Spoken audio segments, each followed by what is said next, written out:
وہ اس بات کی گواہی دیں گے، اور صرف والد محترم نہیں بلکہ دادا جان بھی مولانا غلام اللہ سے کس قدر پیار کیا کرتے تھے۔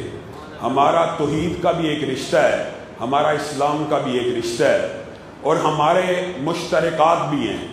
جس طرح اس ممبر سے، اسٹیج سے مولانا عطا اللہ بندیالوی دفاع صحابہ کے لیے آواز اٹھاتے ہیں، ہمارا بھی خون بڑھ جاتا ہے۔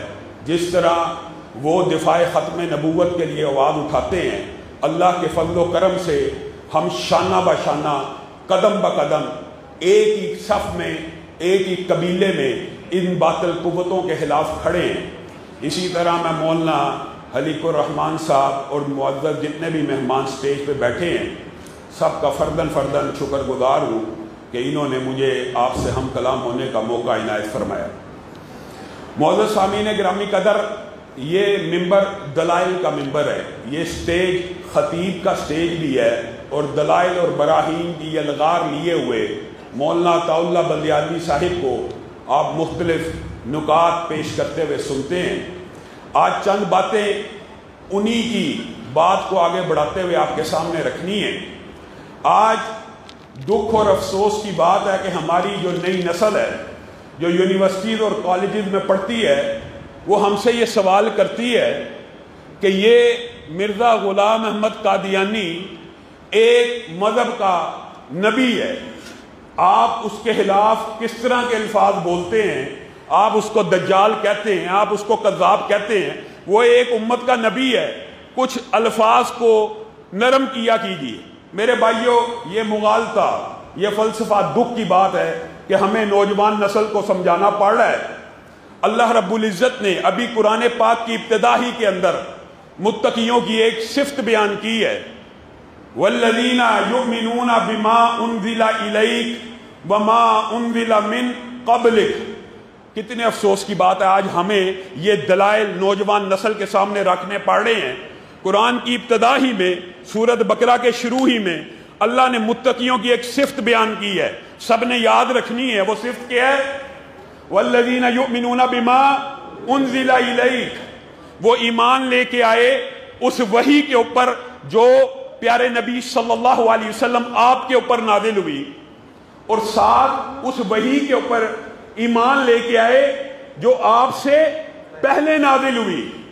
اب ایمانداری سے بتائیے، قرآن پاک کے اندر اور احادیث کے اندر ہمیشہ قبلک کا ذکر تو موجود ہے، بعدک کا ذکر موجود ہے؟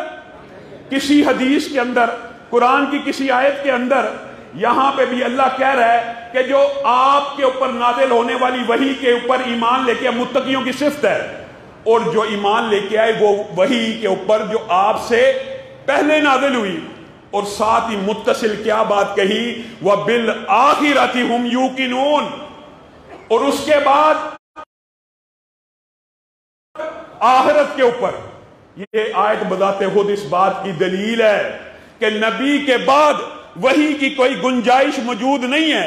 نبی سے پہلے تو وحی آئی ہے، اس کے اوپر آپ کا اور میرا ایمان ہونا چاہیے، لیکن نبی کے بعد کوئی وحی۔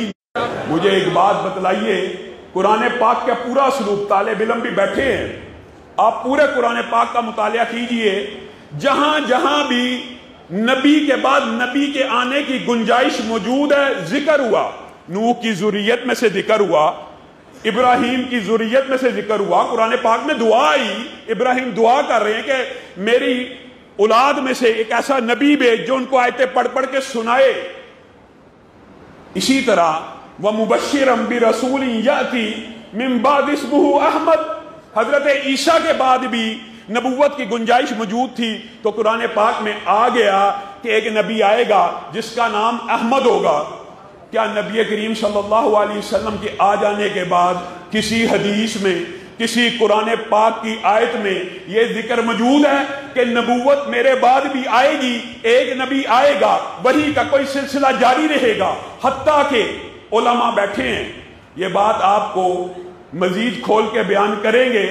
نبوت تو بڑی دور کی بات ہے، نبوت کا 46واں حصہ، ایک جز بھی رسول اللہ مجھے اور آپ کو بتا کے گئے ہیں کہ نبوت تو بڑی دور کی بات ہے۔ نبوت کا ایک جز 46واں حصہ صرف باقی رہے گا قیامت تک، اور وہ حصہ کیا ہے؟ سچے خواب۔ اگر نبی آنا ہوتا، اگر اتنا عظیم منصب باقی ہوتا تو رسول اللہ صلی اللہ علیہ وسلم مجھے اور آپ کو بتلا کے نہ جاتے۔ پھر قرآن پاک کے اسلوب کو آپ دیکھیے، قرآن پاک میں جب بھی نبی آیا، ذکر آیا اپنی قوم کی طرف، اپنے قریہ کی طرف، اپنی زبان کی طرف، ان سب کا ذکر آیا۔ لیکن جب آمنہ کے لال کی باری آئی تو یہ اعلان ہوا، آپ گوروں کے بڑے بن کے نہیں آئے، آپ کالوں کے بڑے بن کے نہیں آئے، آپ سرخوں کے بڑے بن کے نہیں آئے، آپ سفیدوں کے بڑے بن کے نہیں آئے، بلکہ آج وہ آیا ہے جو سارے زمانوں کا امام بن کے آیا ہے اور سارے جہانوں کا امام بن کے آیا ہے۔ قُلْ يَا أَيُّهَا النَّاسُ إِنِّي رَسُولُ اللَّهِ إِلَيْكُمْ جَمِيعًا، پوری انسانیت کے لیے اب اگر کوئی نبی ہے تو وہ نبی کریم صلی اللہ علیہ وسلم ہے۔ الْيَوْمَ أَكْمَلْتُ لَكُمْ دِينَكُمْ وَأَتْمَمْتُ عَلَيْكُمْ نِعْمَتِي۔ یہ آیت کس کے لیے ہے؟ یہ آیت کے اوپر جھوٹی نبوتوں کے جو مدعی ہیں یا ان کے پیروکار ہیں غور نہیں کرتے۔ الْيَوْمَ أَكْمَلْتُ، دین مکمل ہو گیا۔ ایک گلاس بھرا ہو پانی کا، اس کے اندر ایک قطرہ بھی اور ڈالو گے پانی کا گلاس چھلک جائے گا۔ دین کے اندر تم کہتے ہو پورے نبی کی گنجائش موجود ہے، معاذ اللہ۔ اللہ کہہ رہے ہیں الْيَوْمَ أَكْمَلْتُ لَكُمْ دِينَكُمْ، تمہارا پورے کا پورا دین مکمل ہو گیا۔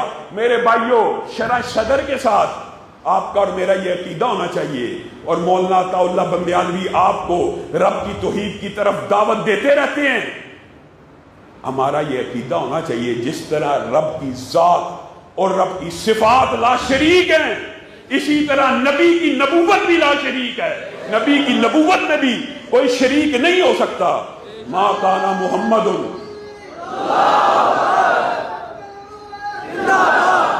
ما کان محمد ابا احد من رجالکم ولکن رسول اللہ وخاتم النبیین۔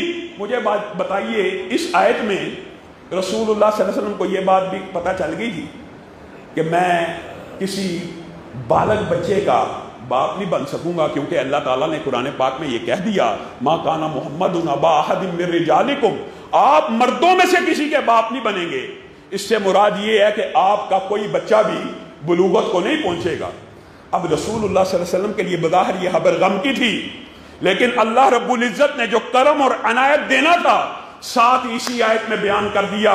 کہا آپ مردوں میں سے کسی کے باپ تو نہیں بنیں گے، لیکن آپ کے سر کے اوپر ختم نبوت کا ایسا تاج رکھا جائے گا کہ آپ سید ولد آدم بن جائیں گے، آپ فخر انسانیت بن جائیں گے۔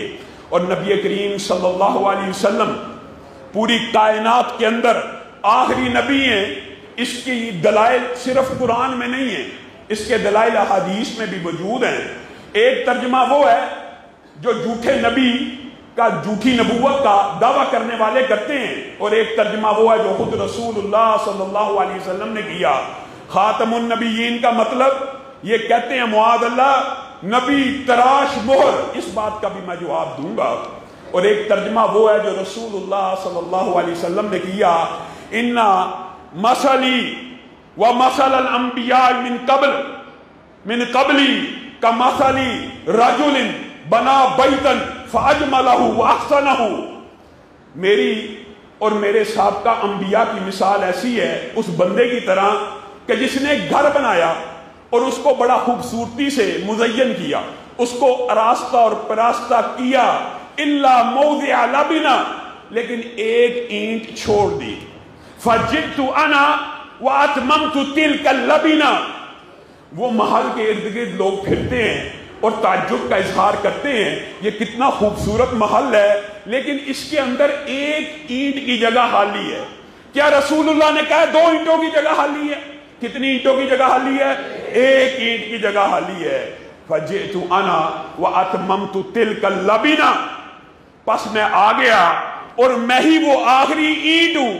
آج کے بعد کوئی یہ بندہ دعویٰ کرے نبی کے بعد کہ میں نبی ہوں تو یا تو اس کو ایک اینٹ اور نکالنی پڑے گی، معاذ اللہ کسی نبی کا حق کھانا پڑے گا، یا تو اینٹ کے اندر 2 کی جگہ خالی ہوتی تو پھر تو کوئی نبوت کا دعویٰ کرتا، بات بن سکتی تھی۔ جب اینٹ بھی ایک ہی خالی ہے اور رسول اللہ صلی اللہ علیہ وسلم نے آ کے کہہ دیا میں ہی وہ آخری اینٹ ہوں، تو پھر کس نے جرت دی، پھر کس نے ان لوگوں کو یہ اختیار دیا کہ یہ قرآن پاک کی من گھڑت تشریحات کرتے ہوئے؟ اور حیران کن بات یہ ہے، حیران کن کہ جہاں پر نبوت کا ہلکا سا بھی اشکال بھی باقی تھا، وہاں پہ بھی رسول اللہ صلی اللہ علیہ وسلم نے دور کر دیا۔ حضرت علی کے بارے میں آپ نے ایک روایت سنی ہوگی اور بڑی معروف روایت ہے، اور ہمارے ہاں ایک مکتبہ فکر اس روایت سے یہ استدلال کرتا ہے کہ یہاں پہ رسول اللہ صلی اللہ علیہ وسلم نے خلافت بھی دی تھی۔ اما ترضا ان تکون منی بمنزلۃ ہارون من موسیٰ، علی کو کہا، آپ کو یہ سارا واقعہ پتا ہوگا کہ حضرت علی کو ایک غزوے میں رسول اللہ صلی اللہ علیہ وسلم چھوڑ گئے اپنے پیچھے اور کہا آپ نے مدینہ کی نگرانی کرنی ہے۔ منافقین میں سے بعض لوگوں نے کہا اچھا گرمی بڑی ہے، ہاں جنگ بڑا میدان بہادری کا ہے، اچھا آپ کو اس لیے پیچھے، آپ کے دل کو چوٹ لگی۔ حضرت علی رسول اللہ صلی اللہ علیہ وسلم کی بارگاہ میں پہنچ گئے، یہ کیا لوگ مجھے کہتے کیا میں بزدل ہوں، یہ کیسی بات ہے؟ تو رسول اللہ صلی اللہ علیہ وسلم نے آپ کو ایک بشارت اور خوشخبری سنائی اور آپ کا دل بھی رکھا۔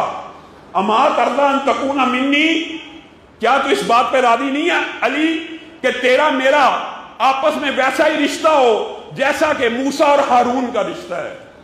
یہاں سے ایک بات اشکال پیدا ہو سکتا تھا، کیا کہ موسیٰ کے بعد ہارون بھی نبی ہیں، لیکن رسول اللہ صلی اللہ علیہ وسلم نے یہاں بھی اشکال کو رفع کر دیا، اے علی تو میرے ساتھ ویسا ہی ہے جیسے موسیٰ کے بعد ہارون تھے، الا انہ لا نبی بعدی، لیکن علی یہ بات یاد رکھی میرے بعد کوئی نبی نہیں آ سکتا۔ علی کا اشکال بھی دور کر دیا۔ اور جو ہمارے ہاں ایک فرقہ یہاں پہ جن کو بندیالوی صاحب بڑے پیار سے کیا کہتے ہیں، شین، بندیالوی صاحب کی میں تقریر سنتا ہوں تو اس میں شین کا جو ذکر ہے یہ وہی ہے۔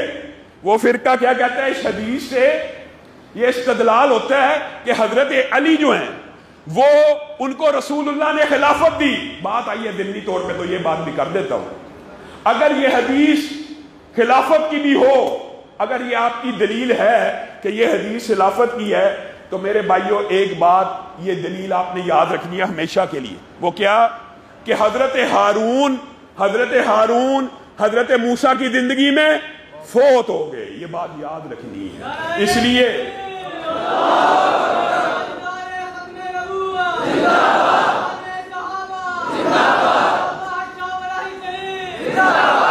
اگر حضرت موسیٰ کے دور میں ہی حضرت ہارون فوت ہو گیا تو یہ خلافت کی دلیل کیسے ہو سکتی ہے؟ خیر یہ تو ایک لمبی چوڑی بات ہے، اور مولانا اس حوالے سے اکثر آپ لوگوں کو محظوظ کرتے رہتے ہیں۔ میرے بھائیوں یہ جو نبوت ہے یہ ایک ایسا منصب ہے کہ اگر کوئی بندہ رسول اللہ صلی اللہ علیہ وسلم کے بعد یہ دعویٰ کرے کہ میرے اوپر وحی اتری ہے، من اظلم ممن افترى علی اللہ کذبا او قال اوحی الی ولم یوحى الیہ شیء، اللہ کہتا ہے اس سے بڑھ کر ظالم کون ہے جو اللہ پہ جھوٹ باندھتا ہے اور کہتا ہے کہ میرے پر وحی نازل ہوئی اور اللہ تعالیٰ نے اس کے اوپر وحی نازل نہیں کی ہوئی۔ اب وہ جو ہمارے بھائی کالجوں اور یونیورسٹیوں کے کہتے ہیں کہ آپ ان کے ساتھ اتنا سخت رویہ کیوں اپناتے ہیں، آپ کی بات میں نرمی کیوں نہیں ہوتی؟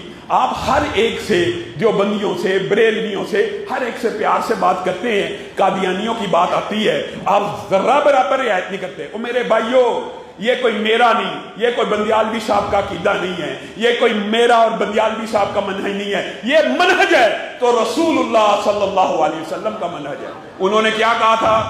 رسول رحمت ہے نا، آپ سے بڑا ہلاک کسی کا ہو سکتا ہے؟ رسول اللہ سے بڑا ہلاک کسی کا نہیں۔ آپ کا بھی عقیدہ، میرا بھی عقیدہ ہے۔ رسول اللہ نے کیا کہا ان کے بارے میں کہ میرے بعد جو نبوت کا دعویٰ کرے گا وہ دجال تو ہو سکتا ہے، کذاب تو ہو سکتا ہے، نبی نہیں ہو سکتا۔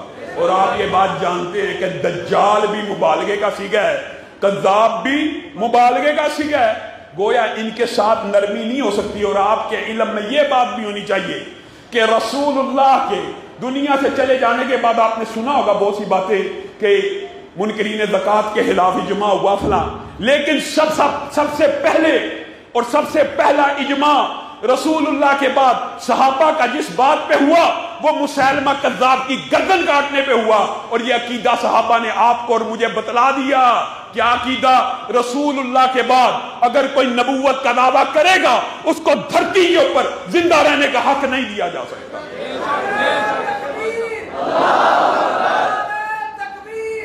لیکن یہ بات بھی سمجھنے کی ضرورت ہے میرے بھائیوں، یہ حق آپ نے اور میں نے اپنے ہاتھ سے استعمال نہیں کرنا، یہ حق اسلامی ریاست کا ہے کہ کوئی بھی نبوت کا دعویٰ کرے اس کی گردن کو تن سے جدا کرے، اور صرف اس کی گردن کو تن سے جدا نہیں کرنا، یہ بھی اسلامی ریاست کا فرید ہے کہ ان مرتدوں کو بھی یا جلا وطن کریں یا تحقیق کر دیں۔ اور حضرت ابو بکر کی قیادت میں آپ نے وہ عظیم الشان جنگ کا سارا منظر پڑا ہوا، 40,000 آج کل کا کوئی مفکر یا فلاسفر ہوتا نا تو وہ پتہ کیا کہتا ہے، جس طرح آج کل کہتے ہیں نرمی کرو، اور مسیلمہ کذاب کے بارے میں صحیح سند سے یہ بات ملتی ہے کہ جب اس کا مؤذن بھی اذان دیتا تھا تو کہتا تھا اشہد ان محمد رسول اللہ، اس کا مؤذن بھی یہ بات کہتا تھا۔ آج کل کا کوئی مفکر ہوتا ہے یار وہ تو رسول اللہ کا رسول مانتے ہیں، یار یہ احمدی تو قادیانی مردئی بے ایمان یہ تو رسول اللہ کا رسول مانتے ہیں، یہ وہی فلسفہ ہے۔ کسی ایک صحابی نے کہا کہ وہ اذان میں رسول اللہ کو محمد الرسول اللہ مانتے ہیں، ان کی نبوت کو تسلیم کرتے ہیں، ان کے ساتھ نرمی کرو، نہیں، سب نے تلواروں کو اٹھایا، 40,000 کے لشکر کے ساتھ جا کے ٹکرائے، 28,000 مرتدوں کو واصل جہنم کیا۔ یہ وہ جنگ ہے، پوری زندگی میں رسول اللہ کی پوری زندگی میں اتنے صحابہ شہید نہیں ہوئے جتنے اس اکیلی جنگ میں ختم نبوت کے دفاع کے لیے اور رسول اللہ کی حرمت کے لیے جو جنگ لڑی گئی اس میں 1200 سے زائد صحابہ شہید ہو گئے۔ آپ کو اور مجھے یہ عقیدہ دیکھے گئے ہیں، ہم صحابہ کے نام لیوا ہے، ہم کیسے برداشت کریں؟ اور حیران کن بات یہ ہے، یہ بھی بڑی عجیب بات ہے، اور جو بات وہ دلائل کے دنیا میں دیتے ہیں کہ خاتم النبیین کا مولویوں نے ترجمہ غلط کیا ہے اور رسول اللہ کے ترجمے کو مانا نہیں کہ لا نبی بعدی، اس کا ترجمہ یہی ہے۔ اور رسول اللہ صلی اللہ علیہ وسلم اساکر میں بھی، ابن ساکر میں بھی ایک روایت ملتی ہے کہ جب معراج کی رات میں رسول اللہ صلی اللہ علیہ وسلم آسمانوں پہ گئے تھے تو حضرت آدم نے جبریل امین سے پوچھا تھا یہ کون ہے؟ تو انہوں نے کیا کہا تھا؟ آخر ولدک من الانبیاء، آپ کے اولاد میں سے، نبیوں میں سے آخری نبی، آپ کے بیٹوں میں سے جو آخری نبی ہے یہ ہے، یعنی لا نبی بعدی۔ وہ کہتے ہیں قرآن پاک کی اس آیت کا ترجمہ نہیں ہے۔ اچھا جی آپ کا ترجمہ کیا ہے؟ یہ دلیل بھی آپ نے آج کے بعد یاد رکھنی ہے۔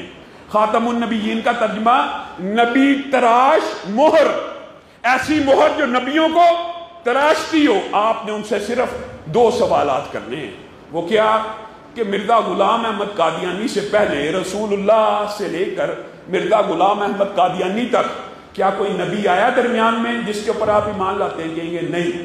اب مرزا غلام احمد قادیانی سے لے کر قیامت تک آپ کے ہاں خلافت ہے یا نبوت بھی چلتی رہے گی؟ وہ کیا کہیں گے؟ خلافت چلے گی، نبوت نہیں چلے گی۔ اگر تو ترجمہ ان کا بھی مان لیا جائے تو بھی غلط ہے۔ کیوں؟ لفظ کیا خاتم النبیین، اور نبی جمع ہے، اور بندیالوی صاحب آپ کو بتا چکے ہیں عربی میں جمع کم از کم کہاں سے شروع ہوتی ہے؟ 3 سے۔ 2 کے لیے الگ ڈائی ہے، یہ 3 سے۔ اگر تو اس کا ترجمہ نبی تراش مہر ہے تو ساری دنیا کے قادیانی مل جائیں اور 3 نبی ثابت کر کے دکھائیں جن کے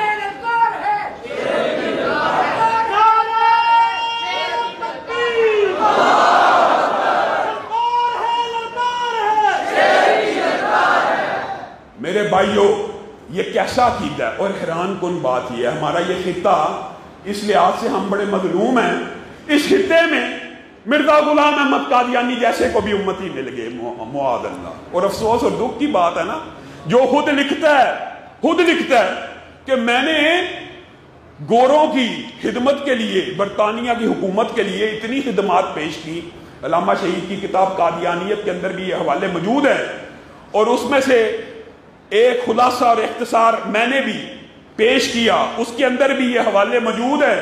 کہتا ہے میں نے جہاد کے انکار کے اوپر اور گوروں کی خدمات کے اوپر اتنی کتابیں لکھی کہ پوری الماریاں بھر جائیں۔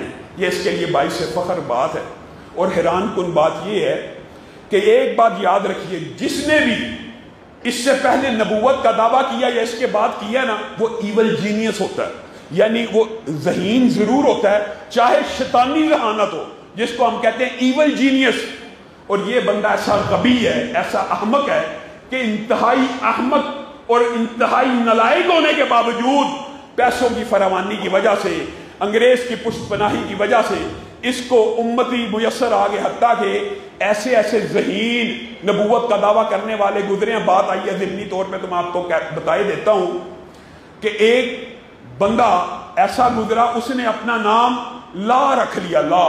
اور جب اس کا نام مشہور ہو گیا نا، اس نے کہا یہ جو حدیث ہے نا اس میں راوی کو غلطی لگی ہے، لا نبی آبادی نہیں ہے بلکہ کیا ہے، لا نبی بعدی ہے. مبتدا خبر بنا دی اور کہا یہ خبر ہے کہ لا نامی نبی آئے گا. پہلے اپنا نام لا مشہور کیا اور کیا کہا، لا نبی بعدی حدیث تھی، یہ راوی نے غلطی کی، یہ لا نبی بعدی کا تھی، میں ہی وہ لا ہوں.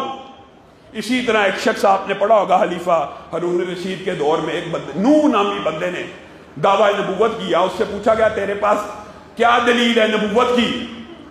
تو علماء نے اس وقت ایک فتویٰ دیا تھا، سبحان اللہ، قربان جائیں، کہ جھوٹے نبی سے کوئی اگر دلیل بھی مانگے گا تو وہ بھی مرتد ہو جائے گا. لیکن صرف مناظرانہ انداز میں کسی کو بات سمجھانے کے لیے ان سے دلائل پوچھے گے کہ تو جو کہتا ہے میں نبی ہوں، کہا وہ قرآن پاک کی جو آیت ہے نا کہ 50 برس کم 1000 نو دنیا میں رہے تو وہ باقی 50 برس میں پورے کرنے آ گیا. ایک عورت تھی ایول جینیس اسی طرح کہنے لگی کہ لا نبی آبادی تو ہے، لا نبیت آبادی تو نہیں ہے نا. تو میں عورت ہوں، اور کہنے کا مطلب یہ ہے کہ ذہین لوگوں نے نبوت کے دعوے کیے، ایول جینیس.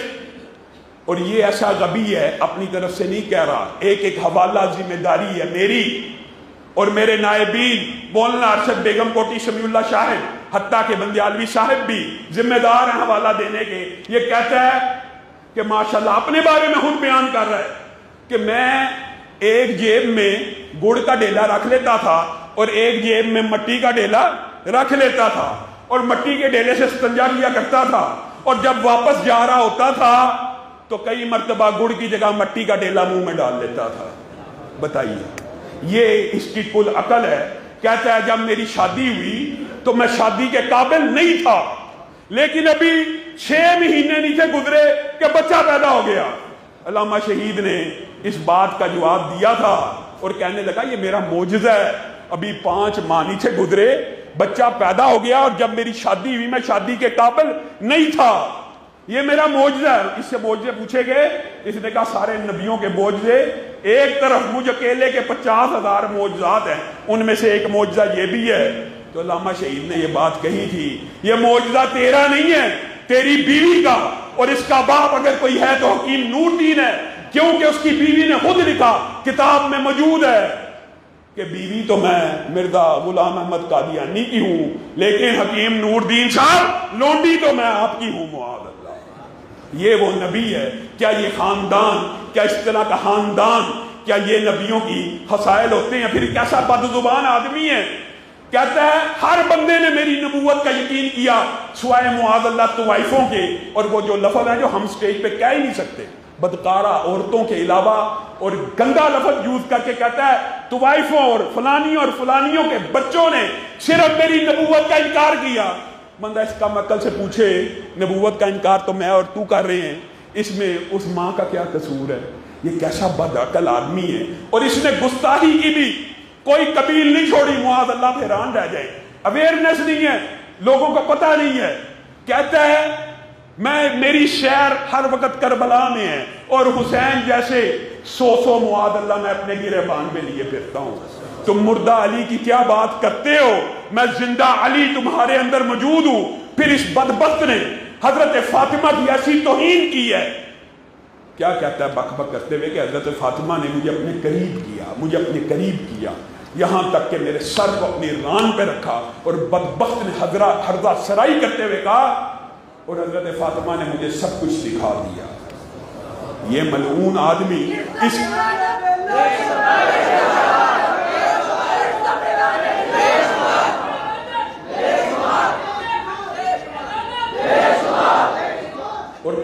عجیب و غریب دعوے ذلی، بروزی، تشریح، غیر تشریح، اور اس کے ماننے والے بھی کسی سے کم نہیں ہے. کوئی رحم کے اور کوئی مداحنت کے جذبات آپ کے اور میرے درمیان دلوں کے اندر یہ سیکولر لوگوں کے پراپوگنڈے سے نہیں آنے چاہیے. کیا کہتے ہیں؟ معاذ اللہ، محمد پھر اتر آئے ہیں ہم میں، معاذ اللہ، اور پہلے سے بڑھ کے ہیں اپنی شام میں. محمد دیکھنے ہو جس نے اکبر، غلام احمد لانتی کو دیکھ لے قادیاں میں. یہ بات ہے کرنے والی. تم کہتے ہو اس سے نرمی رکھی جائے. میں حکومت سے بھی، اداروں سے بھی یہ بات کہنا چاہتا ہوں کہ اگر ایک پیپسی بنانے والی کمپنی، ایک کوکا کولا بنانے والی کمپنی اگر کوئی جعلی ٹیگ لگا کے بیچتا ہے، آپ اس کے خلاف پرچے کرتے ہیں، تو یہ اسلام کا اور مسلمانوں کا جعلی ٹیگ لے کے کیوں کر ہمارے درمیان میں پھر سکتے ہیں؟ جبکہ پاکستان کے آئین میں لکھا ہے، آئین اور قانون میں لکھا ہے، یہ اپنے آپ کو مسلمان نہیں کہہ سکتے، اپنی عبادت خانے کو مسجد نہیں کہہ سکتے، اپنے دفن خانے کو قبرستان نہیں کہہ سکتے، اذان نہیں دے سکتے. جب یہ پاکستان کے قانون اور آئین کو نہیں مانتے، آپ کو ان کے ساتھ کیا مفادات ہیں؟ کبھی عبدالشکور قادیانی، کبھی آسیہ ملونہ کی رہائی، کبھی کیا عاطف قادیانی کی تقرری. یہ کیا تماشا ہے جی؟ ان کو اقلیتوں کے حقوق دے دیے جائیں، اقلیتوں کے حقوق دے دیے جائیں. اقلیت کا حق قادیانیوں کو صرف ایک صورت میں مل سکتا ہے، جب سارے قادیانی رہنما جمع ہو جائیں اور اس بات کا اعلان کریں اور اقرار کریں ہمارا اسلام سے کوئی تعلق نہیں. پھر اہل سنت کے علماء اس بارے میں غور کریں گے کہ ان کو اقلیت ماننا کہ نہیں ماننا. اگر یہ کہیں گے کہ ہم مسلمان ہیں تو پھر ہر عالم کا یہ فتویٰ ہے تو مسلمان نہیں ہے بلکہ تو مرتد ہے اور تجھے اقلیتوں کے حقوق نہیں دیے جا سکتے. یہ عجیب بات ہے کہ ان کو اقلیتوں کے حقوق دے دو، اقلیت کے طور پہ قبول کر لو. کیسے قبول کر لیا جائے؟ اقلیت کافر ہوتی ہے، اقلیت اپنے آپ کو مسلمان کلیم نہیں کرتی. یہ ٹیگ بھی اسلام کا لگائیں. جعلی بوتل بکنا تو پاکستان میں جعلی کوکو کولا کا کوئی ریپ گھر میں بنا کے لگا کے بیچ سکتا ہے، پیپسی کا بیچ سکتا ہے. تو یہ اسلام کا ٹیگ اتنا ہی سستا ہو گیا کہ جو مرضی لگا کے پھرتا رہے اور کوئی اس کو پوچھنے والا نہ ہو. یہ ہماری کمزوری ہے. لیکن جس طرح 73 کے اندر 77 کے اندر علماء نے ختم نبوت کے لیے قربانیاں دی، میں آپ لوگوں سے بھی وعدہ لینا چاہتا ہوں کہ جب بھی ضرورت پڑی میدان عمل میں نکلنے کے لیے تیار ہوں. میرے بھائیوں یاد رکھو، جس طرح ہمارا یہ عقیدہ ہے کہ ختم نبوت کا ہر منکر کافر اور مرتد ہوتا ہے، اس سے کسی قسم کی کوئی روح رعایت نہیں ہو سکتی، اسی طرح حدیث کے مطابق ہمارا یہ عقیدہ ہے. اور حدیث آپ سن لیں، کیا اگر کوئی اپنے مسلمان بھائی کو کافر کے، حدیث سنی ہوئی ہے نا، تو دونوں میں سے ایک کافر ہو جاتا ہے. حدیث پکی ہے نا، سنی ہوئی ہے کہ اگر کوئی مسلمان کسی دوسرے مسلمان کو کافر کہے تو یا کہنے والا کافر ہے یا جس کو کہا گیا ان دونوں میں سے ایک کافر لازمی ہو گیا. اور ہمارے بدقسمتی کی بات ہے، اس خطے میں ایسے لوگ بھی موجود ہیں جو کسی عام مسلمان کو کافر نہیں کہتے، بلکہ کس کو کہتے ہیں؟ معاذ اللہ ابو بکر بے ایمان ہو گئے، معاذ اللہ عمر کا ایمان نہ رہا، معاذ اللہ. یعنی جن کے لیے اللہ نے آسمان سے وحیاں نازل کی، وَكُلًّا وَعَدَ اللَّهُ الْحُسْنَى، کہ نبی کو جس نے حالت ایمان میں دیکھ لیا اللہ نے اس آنکھ کے اوپر جہنم کی آگ کو حرام کر دیا. بتائیے آپ ایمانداری سے ایک بات بتلائیے، جنتیوں کے لیے حدیث میں آتا ہے نا کہ جنتی جب جنت میں چلے جائیں گے، تمام جنتی جب جنت میں چلے جائیں گے، اللہ تعالیٰ نعمتیں دیتا رہے گا. پھر بالآخر پوچھے گا جنتیوں کے سال میں ہو، جنتی کہیں گے ہر چیز تو مل گئی، حوریں، غلمان، کھانا، دیدار، ہر چیز تو ہو گیا. تو اللہ تعالیٰ اس وقت کہے گا وَرِضْوَانٌ مِّنَ اللَّهِ اکبر، ایک چیز باقی ہے، ایک نعمت باقی ہے، اور وہ نعمت کیا ہے؟ میں تم سے راضی ہو گیا. جس طرح تمہارے باپ آدم کو ناراض ہو کے کبھی جنت سے نکالا تھا، آدم کے کسی بیٹے کو جنت سے نہیں نکالوں گا. یہ حدیث سب نے سنی ہوئی ہے. ہر جنتی کو جو اعزاز جنت میں ایک عرصہ گزارنے کے بعد ملنے، لوگوں ذرا غور کرو، وہ اعزاز نبی کے صحابہ کو اس زمین پہ چلتے ہوئے اللہ نے عطا کر دیا. رضی اللہ عنہم ورضوا عنہ. وہ جو جنت میں سب سے آخر میں ملنا تھا، وہ صحابہ کو زمین کے اوپر چلتے پھرتے عنایت کر دیا۔ رسول اللہ صلی اللہ علیہ وسلم نے کہا اللہ تعالیٰ نے سب سے خوبصورت دلوں کو ٹٹولا، ان میں سے سب سے عمدہ جس دل کو پایا اس کے سر پہ تاج ختم نبوت رکھ دیا۔ اس کے بعد نبیوں کے بعد سب سے اعلیٰ اور افضل دلوں کو ٹٹولا، کسی کو میرا ساتھی بنا دیا، کسی کو میرا سسرالی رشتہ دار بنا دیا، کسی کو میرا صحابی بنا دیا۔ میں مولانا عطا اللہ بندیالوی کی موجودگی میں، علماء کی موجودگی میں ایک بات کا چیلنج ان قادیانیوں کو بھی کرنا چاہتا ہوں اور ان رافضیوں کو بھی کرنا چاہتا ہوں۔ دونوں کے چیلنجز فرق ہے۔ قادیانیوں کو چیلنج یہ ہے، کوئی ایک قادیانی جب تک میں زندہ ہوں، ان کا کوئی مربی، ان کا کوئی خلیفہ، تعالوا ندعو ابنانا وابناکم ونسانا ونساکم وانفسنا وانفسکم ثم نبتہل فنجعل لعنت اللہ علی الکاذبین۔ آؤ میں تمہیں مباہلے کا چیلنج دیتا ہوں، کوئی ایک قادیانی اگر یہ کہتا ہے غلام احمد قادیانی سچا نبی تھا، میں یہ کہتا ہوں وہ جھوٹا تھا، بے ایمان تھا، کذاب تھا، دروغگو تھا، وہ خائن تھا، وہ بد کردار تھا، کسی قادیانی میں جرأت ہے تو آ کے مباہلہ کر۔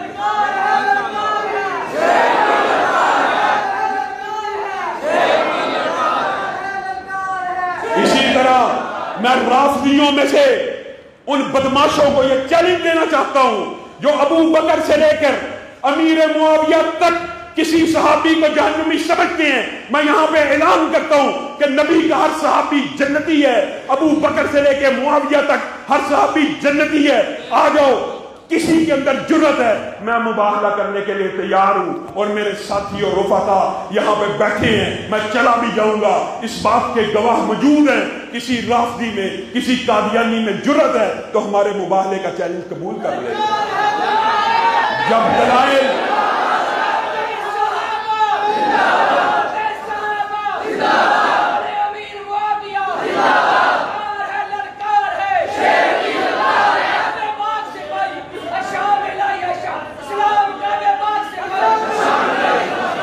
مجھے ایک بات بتلائیے، کیا ابو بکر کی صدیق کی صداقت کی جنگ لڑنے کے لیے تیار ہیں؟ عمر فاروق کی عدالت کی جنگ لڑنے کے لیے تیار ہیں؟ ذوالنورین کی صحابت کی جنگ لڑنے کے لیے تیار ہیں؟ علی کی شجاعت کی جنگ لڑنے کے لیے تیار ہیں؟